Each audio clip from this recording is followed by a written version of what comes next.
Hello students, आइए जानते हैं आरबीआई असिस्टेंट के बारे में। इसकी कंप्लीट इंफॉर्मेशन क्या है देखते हैं।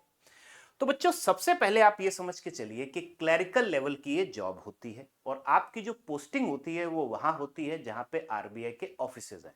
और आरबीआई के ऑफिसेज या तो स्टेट की कैपिटल्स में होते हैं या फिर अगर वहां नहीं है तो उस राज्य के किसी बड़े शहर में होते हैं। तो आप ये समझिएगा कि आपको जो पोस्टिंग मिलेगी वो एक ठीक ठाक बड़े शहर में मिलेगी। डन। उसके अलावा आपके जो काम है, क्लरिकल लेवल के जो काम होते हैं वही सारे के सारे काम है। राइट ना, maintaining of receipt ledgers etcetera. Currency issue का ये एक काम हो गया, डेटा एंट्री हो गया, और उसके अलावा अगर कोई आरटीआई क्वेरीज आती हैं उनको आपको रिप्लाई करना पड़ेगा। इसी तरीके के काम आपके क्लरिकल लेवल जॉब पे हैं। डन। आगे बढ़ते हैं, जरा थोड़ा सा सैलरी और बाकी क्या चीजें वो समझ लेते हैं। तो अभी जो है as of now RBI assistant की जो बेसिक सैलरी है वो है 20,700। उसके अलावा डिफरेंट डिफरेंट कैटेगरीज में आप देख रहे होंगे कि क्या क्या चीजें दे रखी हैं। डिफरेंट डिफरेंट कैटेगरीज में एडिशनल हो गया, ग्रेड अलावेंस हो गया, डियरनेस अलावेंस हो गया, transport allowance, house rent allowance, special allowance. Right ना, इन सबको आप देख पा रहे हो। अब इसमें जो ये हाउस रेंट अलावेंस है ना, एक्चुअली होता क्या है कि बैंक ना आपको एकोमोडेशन, आपको रुकने की जगह प्रोवाइड करती है। आपको कोई घर, कोई फ्लैट वो देती है, प्रोवाइड करती है। अगर नहीं कर पा रही है, राइट ना, लेट से कि नंबर ऑफ एम्प्लॉइज ज्यादा हो गए और अवेलेबिलिटी कम है, तब आपको हाउस रेंट अलावेंस मिलेगा। डन। और अब इन सबका टोटल देखा जाए तो लगभग 45,000 के आसपास की सैलरी बन रही है। अब इसमें से एनपीएस कंट्रीब्यूशन हो गया, आपका टैक्स हो गया, वो सब चीजें हटा के आप ये समझिए कि इन हैंड वाली जो सैलरी आ गई वो आ गई 40,000 के आसपास। इतनी आपको इन हैंड मिलेगी सैलरी पर मंथ। और ये है स्टार्टिंग में ज्वाइनिंग के टाइम का। अब ईयर दर ईयर क्या है, ये सैलरी बढ़ती भी जाएगी। और हाँ, जब आप 2 साल कंप्लीट कर लोगे ना बैंक में, तो आप एलिजिबल हो जाओगे आगे की हायर पोस्ट के प्रमोशन के लिए। ठीक है, तो आप उसके लिए एग्जाम भी दे सकते हो। तो 2 साल आपको कंपलसरी, आपको आरबीआई असिस्टेंट लेवल पे काम करना पड़ेगा और उसके बाद में एलिजिबल हो जाओगे आप आगे के लिए। अपार्ट फ्रॉम दिस थिंग क्या है कि आपका रीइंबर्समेंट ऑफ एक्सपेंसेस होगा for the maintenance of vehicle. मतलब अगर आप ऑफिशियल काम के लिए, आरबीआई के काम के लिए अगर आपके पास में कोई व्हीकल है, उसका रीइंबर्समेंट आपको मिलेगा। न्यूज़पेपर, ब्रीफ केस या फिर बुक ग्रांट, इन सब की अलावेंस भी मिलेगी। साथ ही साथ आपको ये इंटरेस्ट फ्री फेस्टिव एडवांस। इसका मतलब क्या हुआ, अगर आपको पहले से कोई एडवांस चाहिए फेस्टिवल के टाइम पे तो आपको इंटरेस्ट फ्री मिलेगा। उसके अलावा अगर आप लोन्स एंड एडवांसेस ले रहे हो तो वो आपको कंसेशनल रेट मिलेंगे। मतलब नॉर्मली जनता को जिस रेट पे मिलते हैं लोन, उससे कम प्राइस पे, उससे कम रेट पे आपको मिलेंगे। उसके अलावा लीव फेयर, कंसेशन, ये सब चीजें भी हैं। डन। ये मोटा मोटा, इसके अलावा और भी कई सारी चीजें। अब बात करते हैं कि एलिजिबिलिटी क्या है। कि अगर आप चाहते हो कि आरबीआई असिस्टेंट के लिए अप्लाई करना है तो सबसे पहली चीज जो हमारी होती है कि इंडियन नेशनल सिटीजन होना चाहिए। Subject of Nepal, subject of Bhutan, ये सब चीज आप समझते हो। उसके अलावा अगर हम देखें ग्रेजुएशन जो है, ग्रेजुएशन में आपका 50% आना चाहिए अगर आप जनरल कैटेगरी से बिलोंग करते हैं या फिर ओबीसी से। अगर आप अदर कैटेगरी से बिलोंग करते हैं, SC, ST, PWD, ex serviceman, तो आपका ग्रेजुएशन पास होना चाहिए। 10-12 के नंबर यहाँ मैटर नहीं करते, वो पास होना चाहिए। ग्रेजुएशन में जनरल और ओबीसी कैंडिडेट के लिए 50% है, बाकी सबके लिए पास होना चाहिए। एज लिमिट जो है वो 20 से 28 साल है।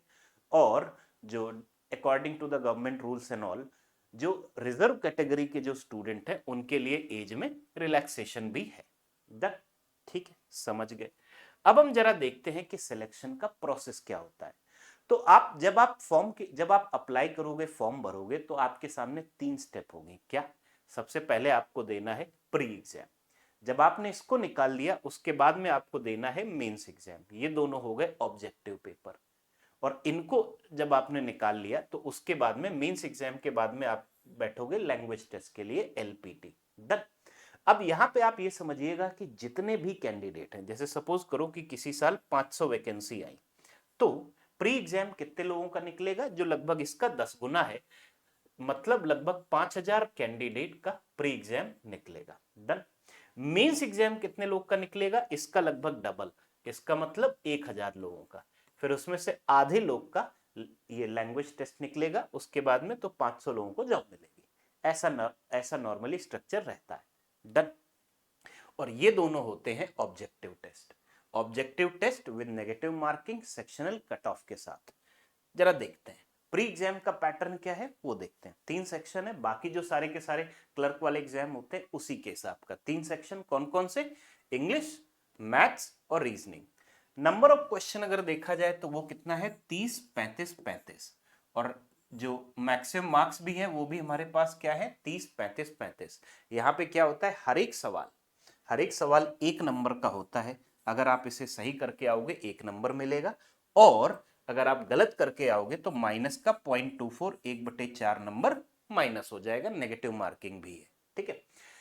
और जो टाइम होता है प्रत्येक सेक्शन का वो होता है 20 minutes each. Sectional cut of निकालना पड़ेगा। ओवरऑल 1 घंटे का पेपर है, 100 सवाल है। डन।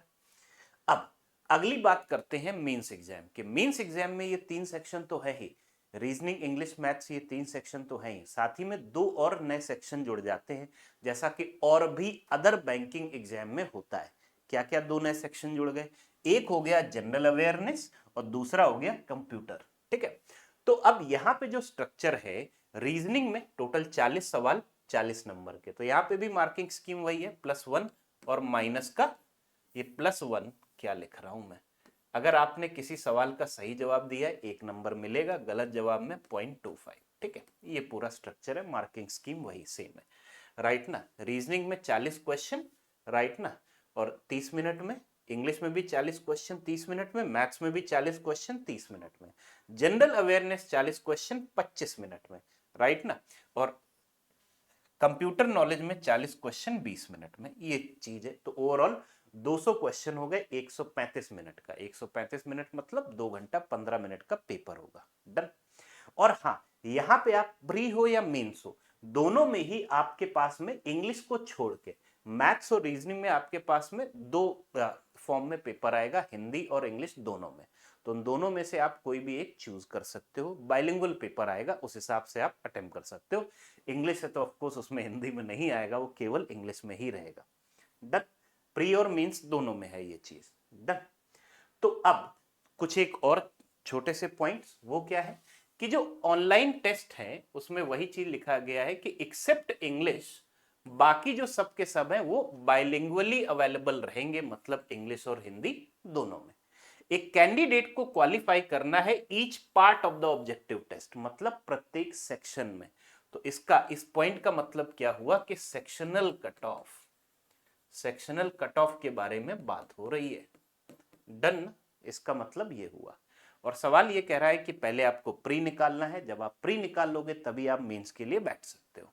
डन ना। और नेगेटिव मार्किंग जो मैंने आपको ऑलरेडी एक्सप्लेन कर दिया।